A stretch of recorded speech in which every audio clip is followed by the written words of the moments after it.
Nice guys are some of the worst types of guys to be in a relationship with. As Dr. Robert Glover, author of No More Mr. Nice Guy, puts it, the nice guy syndrome represents a belief that if nice guys are, quote, good, they will be loved, get their needs met, and live a problem-free life.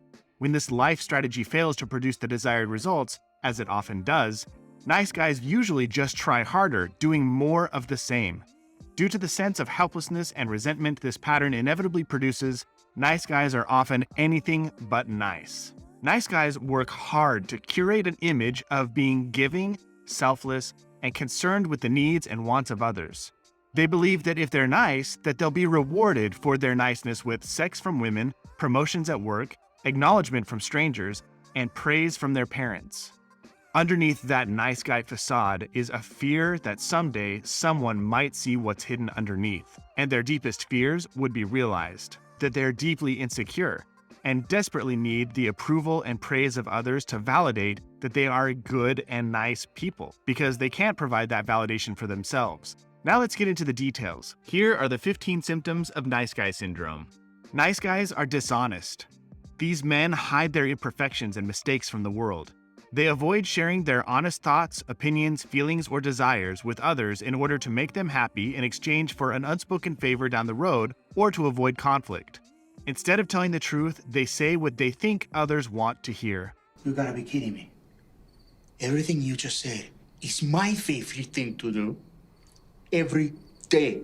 A common example of this is when a nice guy has an opinion on where to eat dinner on date night. But rather than sharing their desires, they say, "Whatever you want, honey," with the expectation that on the next date, his partner will make the same concessions for him. This avoidance of telling the truth makes nice guys fundamentally dishonest.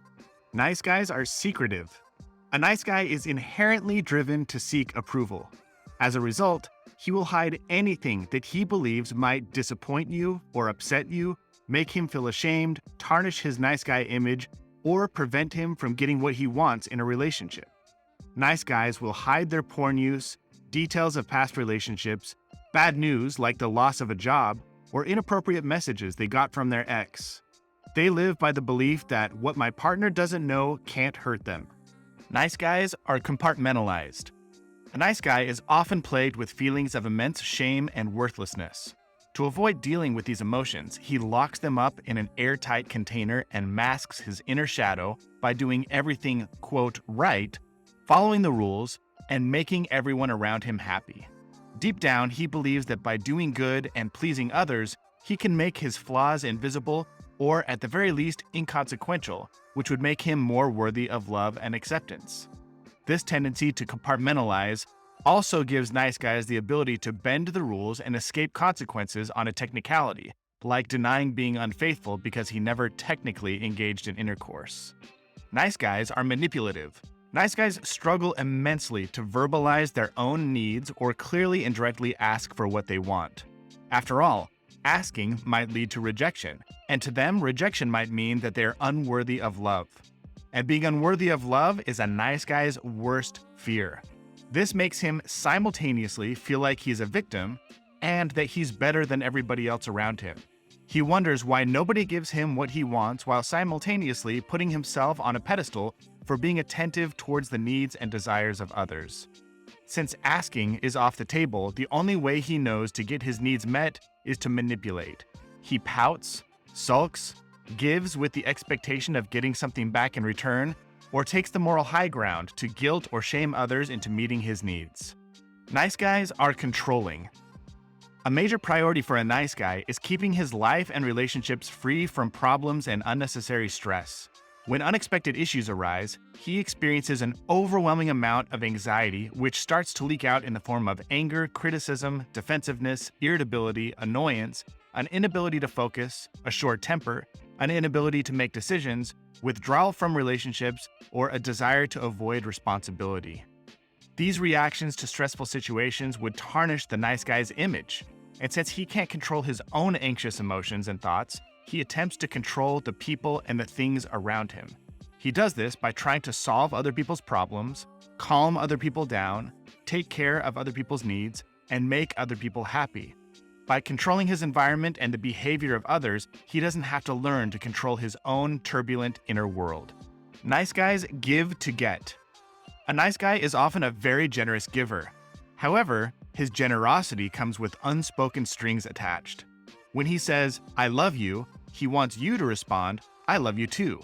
When he expresses appreciation, he wants you to reciprocate and validate him. If he apologizes for a mistake, he wants you to stop being angry at him. And if he offers you a sexual favor, he expects you to offer him one in return. Nice guys often report feeling frustrated or resentful as a result of giving so much while seemingly getting so little in return. Nice guys are passive-aggressive. A nice guy tends to struggle expressing his frustration, disappointment, or resentment because at the core of what makes a nice guy nice in his mind is that he isn't like those other men who are angry, disrespectful jerks. So, a nice guy tends to express his negative emotions in indirect, roundabout, and not-so-nice ways. This includes being emotionally distant, saying things are fine when they're actually not following through on his commitments, gossiping behind your back and making you look bad, playing the innocent victim card, or looking for little ways to make you suffer, like repeating the same annoying behaviors even when he has promised to never do them again. Gross! Nice guys are full of rage. Most nice guys frequently deny ever getting angry. Yet, a lifetime of frustration and resentment will create a pressure cooker of repressed rage deep inside these men. Rage that the jerk at work got a promotion, or that he's dating the woman that he secretly has a crush on. Rage that he gives and yet feels like he never receives. Rage that he feels lonely and disconnected even when he's in a relationship. And his rage tends to erupt at some of the most unexpected and seemingly inappropriate times. Nice guys are addictive. Addictive behavior serves the purpose of relieving stress, soothing anxious emotions, or medicating pain. Since nice guys tend to keep so much bottled up inside, it has to leak out somewhere. Nice guys often numb out with alcohol, recreational drugs, video games, or sports. One of the most common treatment plans nice guys use to deal with their shame or pain is sexual compulsiveness. Common examples are watching pornography, attending massage parlors, sexting strangers, visiting sexually explicit chat rooms, or other more extreme behaviors. Nice guys have difficulty setting boundaries. Because nice guys have deep needs to please others, they really struggle to say no or stop. They allow other people to dictate how they spend their time, energy, attention, and even their money, even when it doesn't align with their values. Because of this inability to make others feel bad by telling them no, the nice guy often feels like a helpless victim and often sees the other people in their lives as the cause of their problems, frustrations, or resentment. Nice guys are frequently isolated. Despite having a high desire to be liked, loved, and accepted, most nice guys really struggle to be vulnerable and allow themselves to be fully seen. They are always protecting a secret or hiding a flaw by relying on humor, sarcasm, perfectionism, intellectualism, their addictions, or physical isolation. Their lack of vulnerability makes it difficult for people to get very close to them. Most nice guys don't have close male friends, and even when they're in romantic relationships with a woman, they keep their partner at a safe emotional distance. Nice guys are often attracted to people and situations that need fixing. The desire to fix everyone's problems is often the result of the nice guy's childhood conditioning, his need to look good, or his quest for approval. When nice guys are in fix-it mode, they feel like the savior. They love having other people depend on them because it makes them look good. They feel a deep sense of purpose and connection while helping others. Then, once the problem is solved, there's a big emotional drop-off that is often followed with disappointment when the nice guy no longer feels needed. The other person moves on with their life, and the nice guy looks for a new person who needs saving. This tendency pretty much guarantees that the nice guy will spend a lot of time putting out fires and managing crises. Nice guys frequently have problems in intimate relationships. Although nice guys often put tremendous emphasis on this part of their lives, their intimate relationships are frequently a source of struggle and frustration. For example, nice guys are often terrible listeners because they are too busy trying to figure out how to defend themselves or fix the other person's problems. Because of their fear of conflict, they are frequently dishonest and are rarely available to work all the way through a problem. It is not unusual for nice guys to form relationships with partners whom they believe to be projects or diamonds in the rough.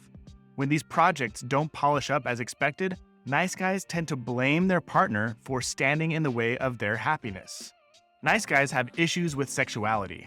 Although most nice guys deny having problems with sex, when they are honest, most of them will admit to being dissatisfied with their sex lives in one way or another. Either they'll have a sexual dysfunction, like not being able to get or maintain an erection, or they'll climax too quickly, or they will admit to sexually acting out through affairs, prostitution, pornography, compulsive masturbation, or other sexual compulsions. Nice guys are usually only relatively successful. The majority of nice guys that I've met have been talented, intelligent, and moderately successful. Almost without exception, though, they fail to live up to their potential. So, as it turns out, nice guys aren't as nice as they seem. Now, if you're a nice guy or you're in a relationship with a nice guy, do not despair. The good news is that nice guy syndrome is totally overcomable, and the first step is becoming aware that nice guy syndrome exists and how it shows up in your life and in your relationships. Let me know in the comments if this video helped you understand the nice guy in your life a little bit better.